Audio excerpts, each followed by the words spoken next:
안녕하세요. 저는 올해 40살 초반이 된 여자입니다. 얼마 전 저에게 기적 같은 일이 일어나서 이렇게 사연을 써요. 저는 어렸을 적부터 불우한 가정 환경에서 자랐습니다. 왜냐하면 어머니가 지적 장애인이셨고 아버지는 제가 어렸을 때 사고로 돌아가셨거든요.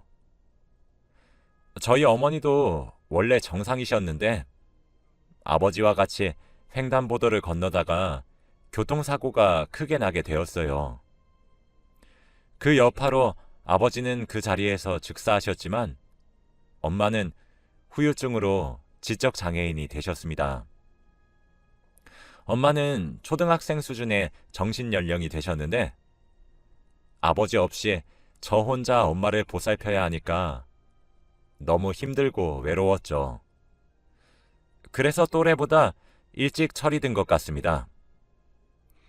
엄마는 가끔씩 대소변을 못 가리시기도 했고 밥도 혼자 못 드실 정도로 손이 많이 갔는데 제가 초등학생 때부터 집안일도 하고 엄마도 보살피니 딸을 키우는 심정으로 산 것 같아요.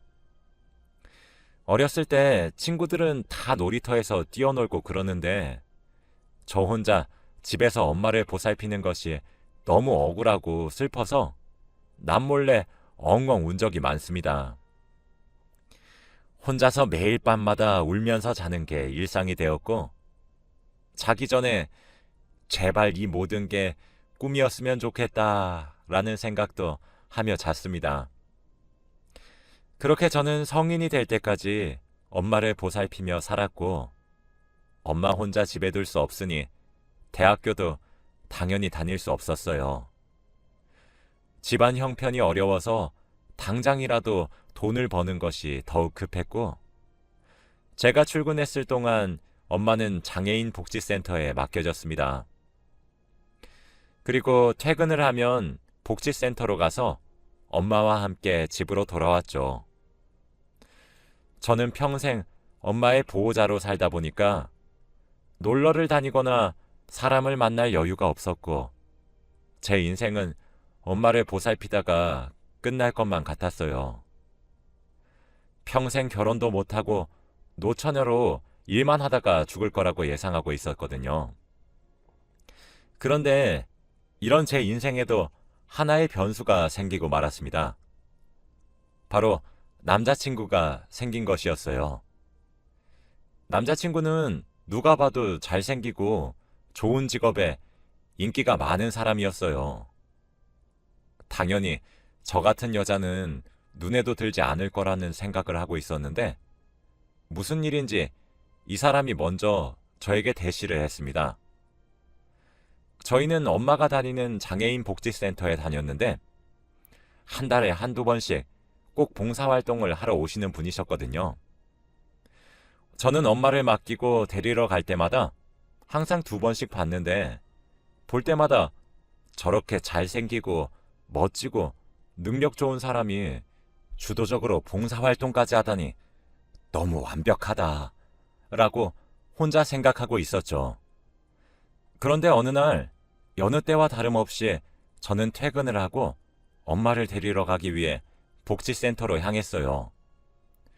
그 사람은 저에게 자신의 전화번호를 주며 연락해도 되냐고 했고 저는 싫지 않았기에 그러라고 했죠.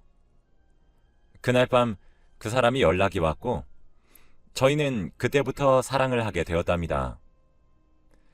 저는 지극히 평범하고 일반적인 20대 여성이었는데 남자친구는 능력도 좋고 얼굴도 잘생겨서 바람둥이일까 걱정이 되긴 했지만 다행히도 그 사람은 그런 제 걱정이 무색할 정도로 좋은 사람이었습니다.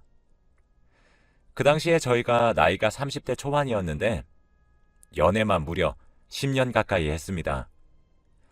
저는 결혼을 할 생각이 전혀 없었는데 갑작스럽게 제가 이 남자의 아이를 가지게 되었네요.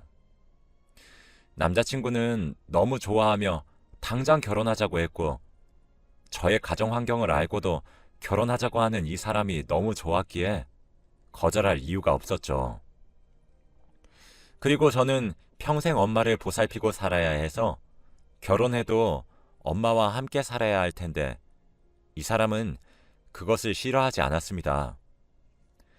저희는 정식적으로 부모님께 인사드리기 위해 남자친구네 부모님 집으로 향했어요. 당연한 말이겠지만 저를 보시고 반응이 좋지 않으시더라고요. 어머니께서는 제가 마음에 들지 않으신지 위아래로 제 몸을 훑으면서 처음부터 반말을 하셨지만 다행히 아버지는 예의 있게 저를 대우해 주셨어요.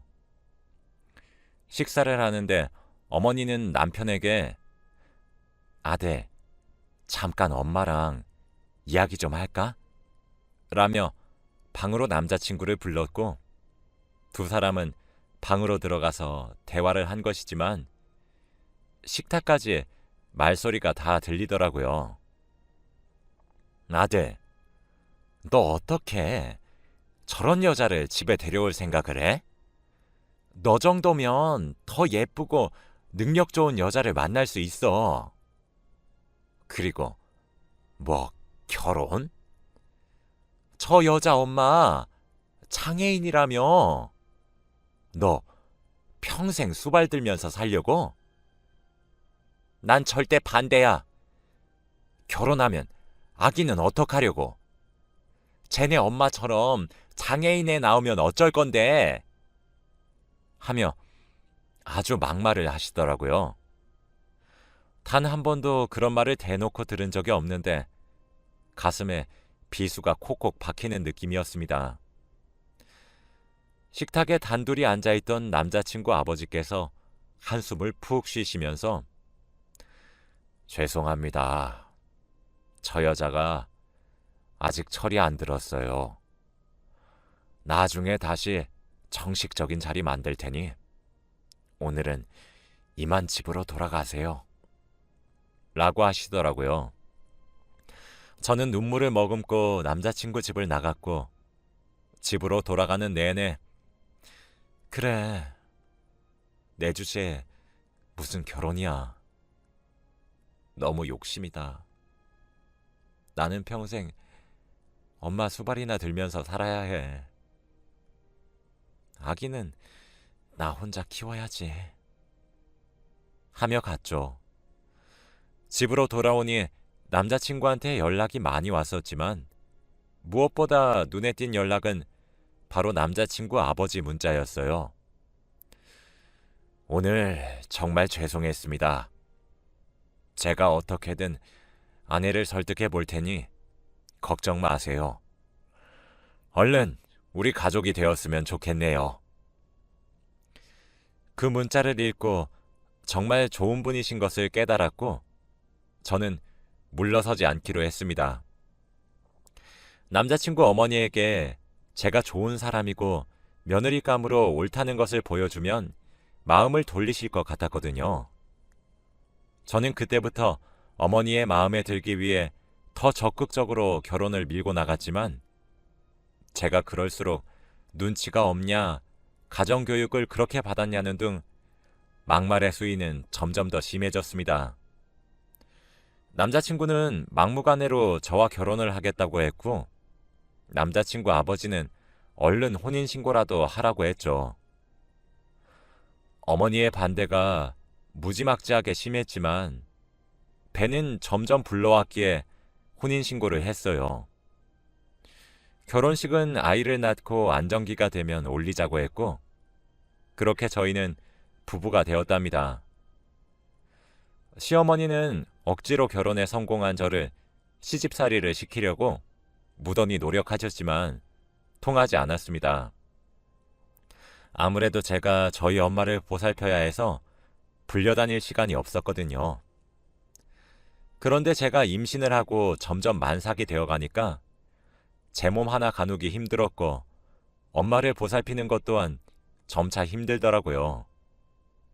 그런데 착한 저희 남편이 굳이 저와 엄마가 살던 집으로 자기가 들어와서 살겠다며 엄마도 자기가 보살피겠다고 하더라고요. 시어머니는 당연히 반대하셨지만 남편은 말을 듣지 않았고 제가 살던 집으로 짐을 옮겨 3명이 함께 살게 되었습니다. 저희 남편은 장애인 복지센터에서 봉사활동을 자주 하니까 엄마를 보살피는 법을 잘 알았고 남편이 그러니 너무 흐뭇하더라고요. 그동안 저는 태교에 더 집중했고 출산만 앞두고 있었습니다. 시어머니는 제가 출산을 하러 수술실에 들어가기 전까지 저에게 악담을 하시면서 장애인 아기 낳으면 보육원에 보내라 라고 하셨죠. 하지만 저희 어머니가 선천적으로 그렇게 태어나신 것이 아니라 후천적으로 장애를 앓게 된 것이니 전 당연하겠지만 정상인 아기를 낳았습니다. 시어머니는 아기를 바꿔치기 한 거 아니냐고 끝까지 막말을 하셨지만 어느 정도 시어머니 말에 단련이 되어서 그런 말은 무시할 수 있었어요. 이제 아기도 생겼기 때문에 남편과 함께 행복한 부부 생활을 할 수 있을 줄 알았을 그때였어요. 저는 충격적인 사실을 알게 되었어요. 저는 아기를 낳고 급한 일이 있으면 시댁에 맡기고 간 적이 몇 번 있어요. 그런데 어느 날은 제가 할 일이 끝나고 아기를 데리러 시댁에 가니 방에서 남편과 시어머니의 대화 소리를 듣게 되었죠. 내용인즉슨 저희 집안과 시댁의 재산과 관련된 이야기였습니다. 도대체 이게 무슨 말인지 낄낄거리며 나누는 대화 소리에 정신이 혼미해졌습니다. 계속 들어보니 시어머니는 남편의 친엄마가 아니라 새엄마였습니다. 그리고 무엇보다 남편은 저 몰래 다른 사람을 만나고 있다고 했습니다. 어떻게 이런 일이 있을 수 있나요?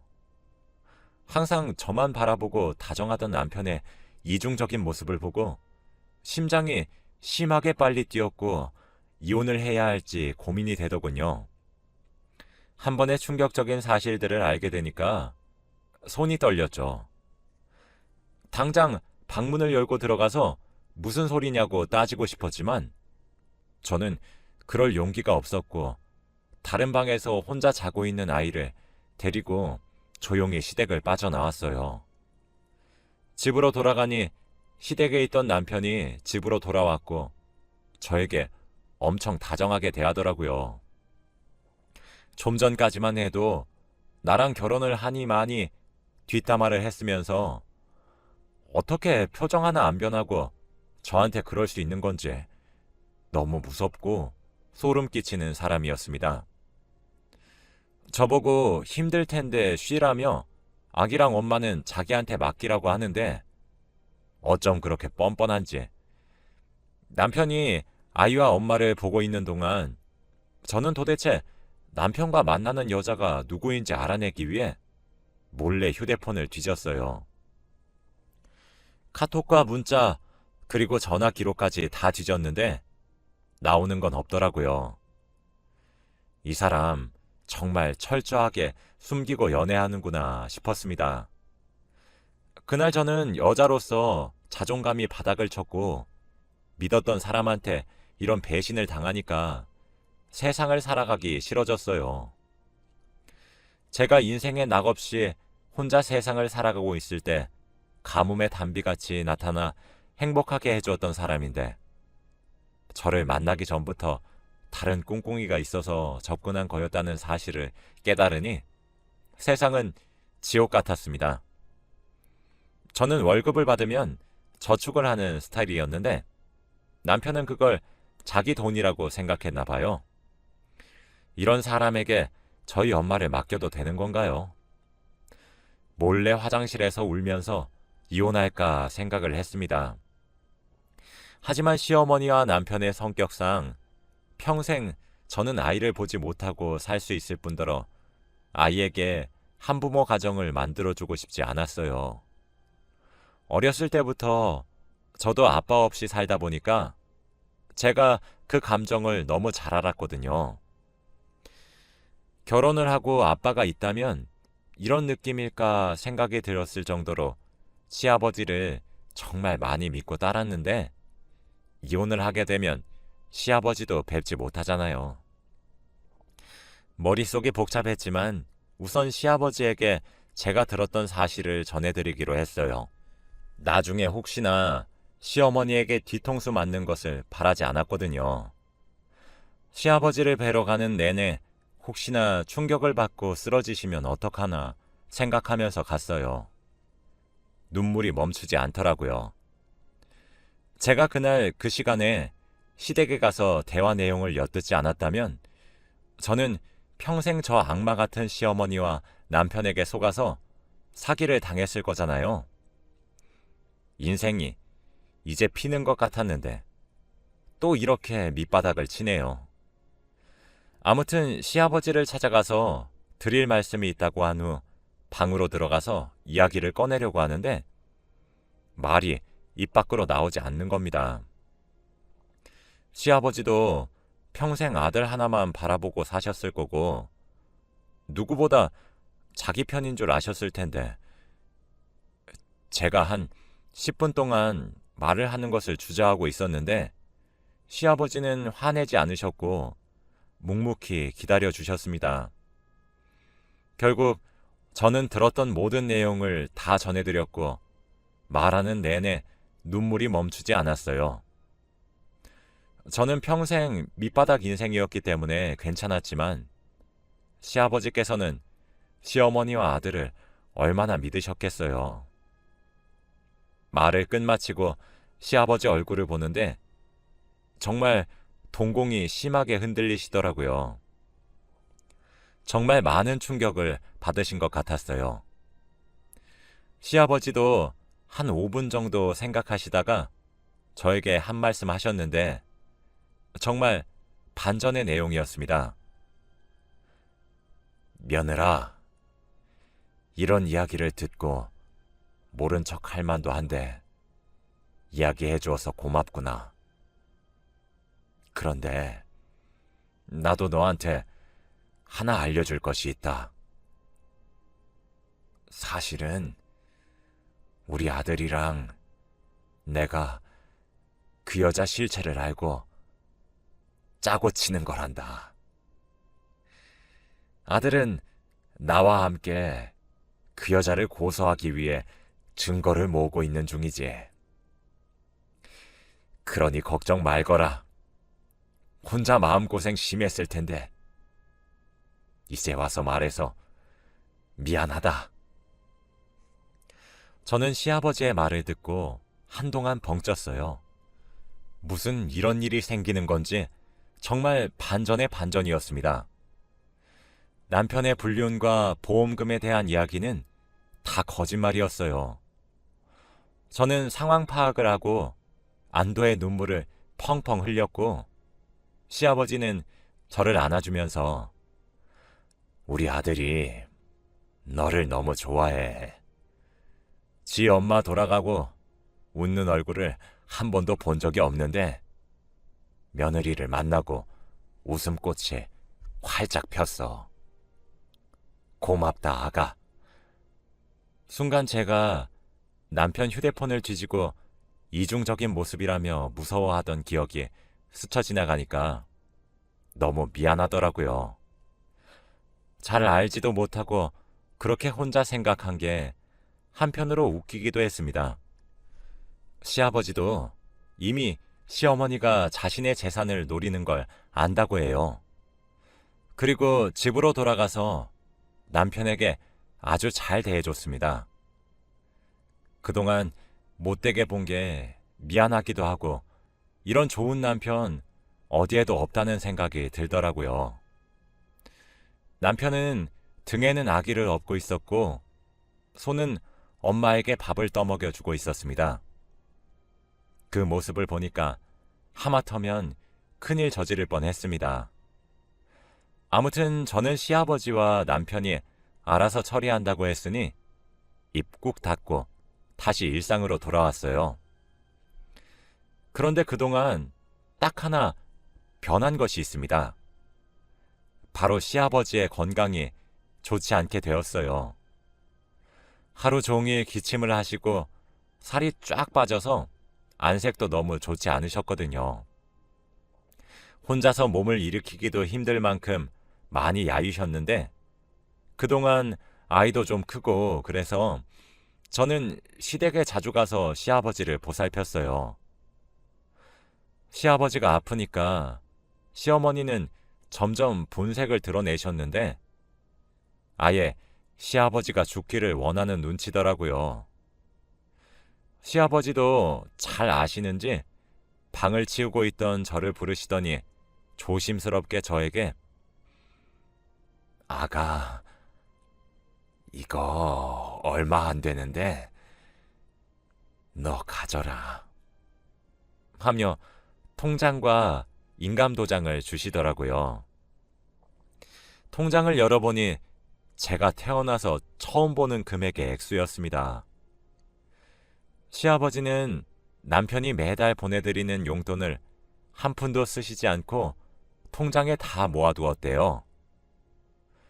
저는 절대 받을 수 없다고 했지만 시아버지는 자신의 마지막 소원이라며 그 통장을 받지 않는다면 자연스럽게 시어머니한테로 가니까 받아달라고 하더군요. 그 꼴은 절대 볼 수 없었기에 우선 받았습니다. 그러곤 얼마 되지 않아서 시아버지께서는 돌아가셨습니다. 시어머니는 돌아가시고 장례식장도 오시지 않으셨고 유품을 정리하러 시댁에 가보니 시아버지의 방을 샅샅이 뒤진 흔적이 있더라고요. 아마도 통장을 찾은 거겠죠. 그리고 얼마 지나지 않아 시어머니는 감옥에 갔습니다. 그동안 모은 자료들로 남편이 고소를 했는데 죄목이 어마무시하더라고요. 생애 처음 보는 거대한 범죄에 할 말을 잃었습니다. 남편은 절대 합의를 해주지 않았고 시어머니는 결국 징역을 사셔야 했죠. 저희 집은 다시 일상으로 돌아왔는데 시아버지가 남기신 재산은 일절 쓰지 않고 있습니다. 너무 큰 액수이기도 하고 이 돈을 악착같이 모았을 시아버지를 생각하니까 못 쓰겠더라고요. 그래서 시아버지 명의로 뭘 할 수 있을까 고민을 했는데 저희는 우선 시아버지가 살아계셨을 적에 워낙 원하셨던 기부를 했습니다. 시아버지는 아픈 사람이 없었으면 좋겠다고 늘 말씀하셨고 TV 광고에서 가끔씩 나오는 봉사단체를 보고 한 살이라도 더 젊었으면 봉사하는 건데 라고 하셨거든요. 저와 남편은 시아버지의 뜻에 따라 재산을 시아버지 명의로 기부하였는데 너무 큰 돈이 한 번에 기부가 되니 기사도 났습니다. 그리고 본받기 위해 봉사활동도 꾸준히 다니고 있어요. 평생 엄마를 모시고 살면서 봉사활동을 할 여유가 없다고 생각했는데 좋은 사람들 때문에 제가 이렇게 바뀌기도 하네요. 제 인생은 희망 없이 흘러갈 줄 알았는데 남편을 만나고 다양한 경험을 해보는 것 같네요.